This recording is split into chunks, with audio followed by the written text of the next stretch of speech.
A few days ago, I went to Gamescom 2024, and among all of the games that you could play there, my highlight was definitely Metaphor ReFantazio, the soon-to-be-released JRPG from Atlus, establishing a new IP from the original creator behind games like SMT3 Nocturne, Catherine, and Persona 3, 4, and 5. And as a fan of basically all of these games, I was of course planning on playing this demo. Nobody was allowed to record footage or anything like that, but I was able to play the game, and in this video I'm gonna be talking about some of my personal hands-on impressions. At Gamescom, you were able to choose between 3 demos. One of these was to explore a part of the world to get a feeling for the exploration, another one had you engaging in a boss fight, and the final demo was an early game dungeon. This is the demo that I played, and this gave me a feeling for not only the combat, but also the general dungeon and exploration gameplay, while still having some dialogue scenes to get a sense of the characters in the story. It just felt like a pretty balanced showcase of what the game had to offer within my limited time with the game.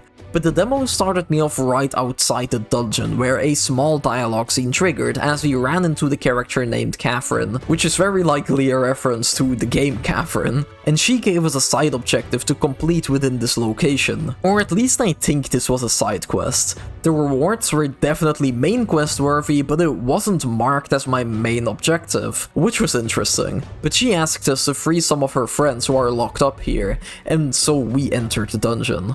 Overall, my experience with this demo was actually really enjoyable. The general movement was really smooth as you're running through the dungeon halls, and there was a lot to explore as well. I would often find little rooms and corners which were hiding treasure chests with some items or some weapons. Something else that I thought was interesting is that many of the doors that you'd find were actually locked, so maybe this dungeon will end up looping in on itself, connecting back to earlier parts in the way of a shortcut, or they could open up as you find yourself a key, leading to more treasure.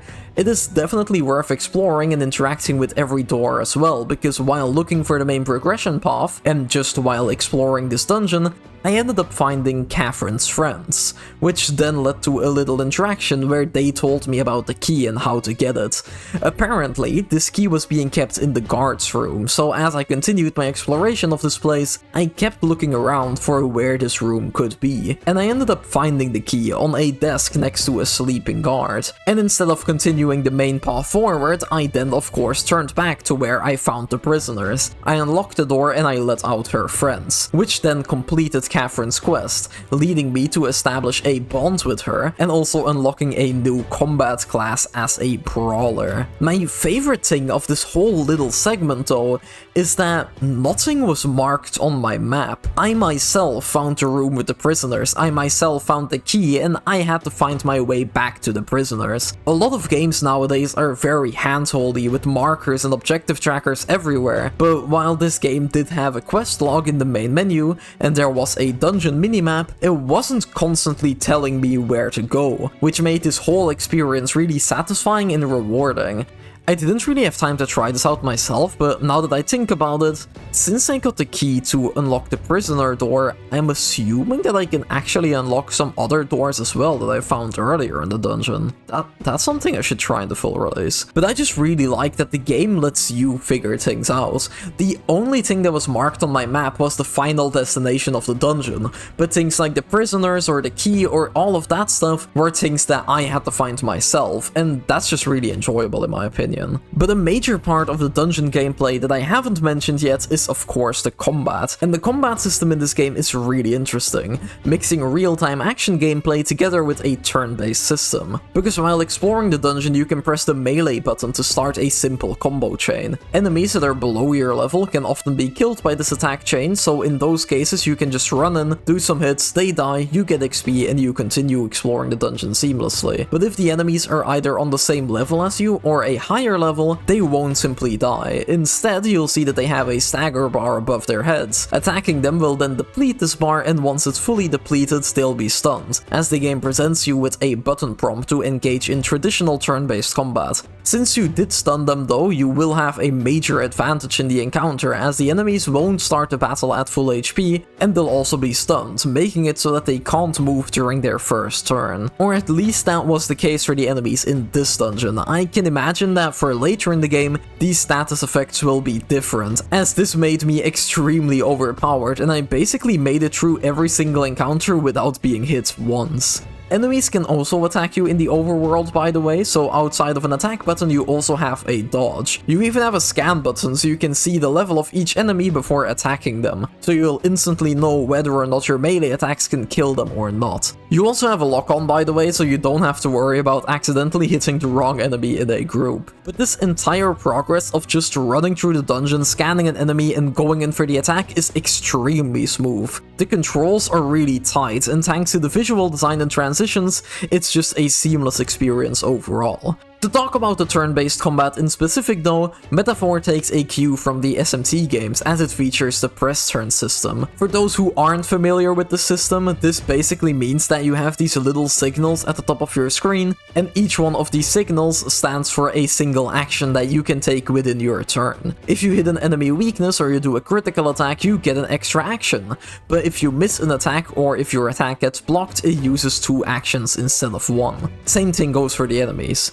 Personally, I am a really big fan of this system as it makes critical hits and targeting weaknesses so much more important. And if you block an attack or if you buff your evasion, it can really turn the battle in your favor, even more so than in a Persona game, for example. Outside of the press turns, the combat also had a lot of other options, like your elemental and your physical skills, your buffs and your debuffs, and even some team-up attacks. There's also the job or archetype system, so after every battle you gain XP, which both levels your character, but also the job that you have equipped on them. And whenever your job levels up, you of course unlock the next skill within that job tree. There's not too much I can say about this though, as judging from the demo, it is very much what you've come to expect if you've played a Persona or an SMT game. Leaning more towards SMT though because of the press turns. It definitely has some unique aspects, like with the job system, but ultimately you will feel right at home here. This is an Atlus game from the Persona and SMT creators, and it feels like one. But that's not a bad thing. I absolutely love the gameplay in those games, and from what I played, Metaphor will be just as fun. The only gripe that I personally had with the battle system is that the UI is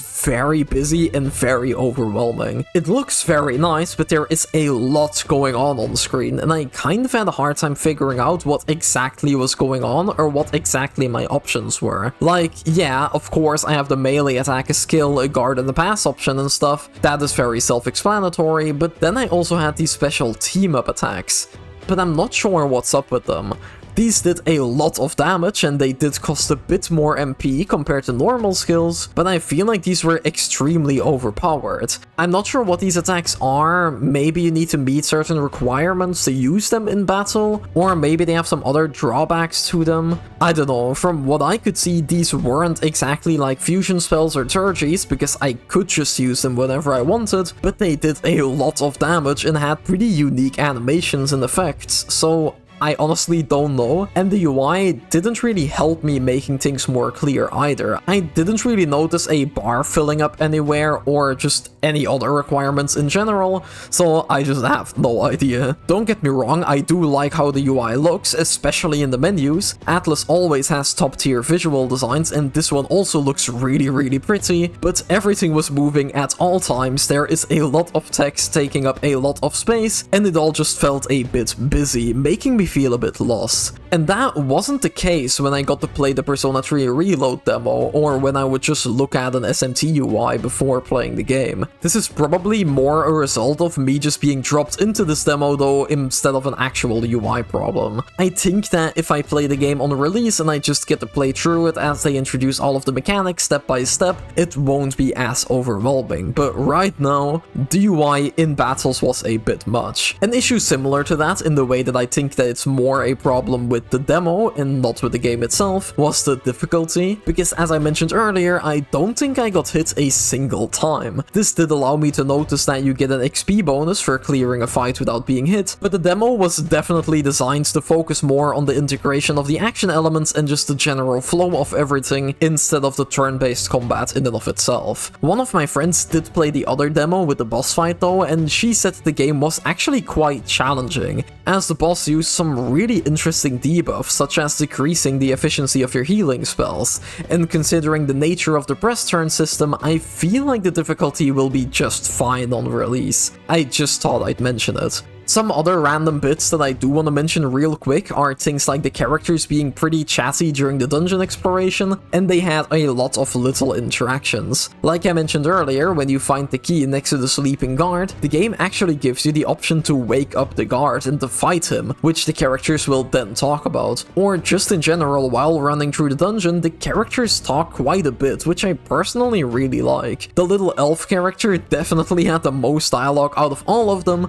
but she is fun, so don't worry, she's not some kind of annoying sidekick that you just want to shut up. Another thing that I want to mention is that just like in Persona, this game of course has a calendar structure. And because I was really curious as to how this would work in the game, I did open this tab in the main menu, and I just saw things like special story events being planned in, and specific days also had specific sales listed. I couldn't really do anything with this information because I of course just had access to the dungeon, but it did give me a glimpse at how the calendar system will influence some smaller aspects of the game, such as the item or equipment shops. And just in general, I am really interested in seeing how Metaphor is gonna adapt the Persona calendar system.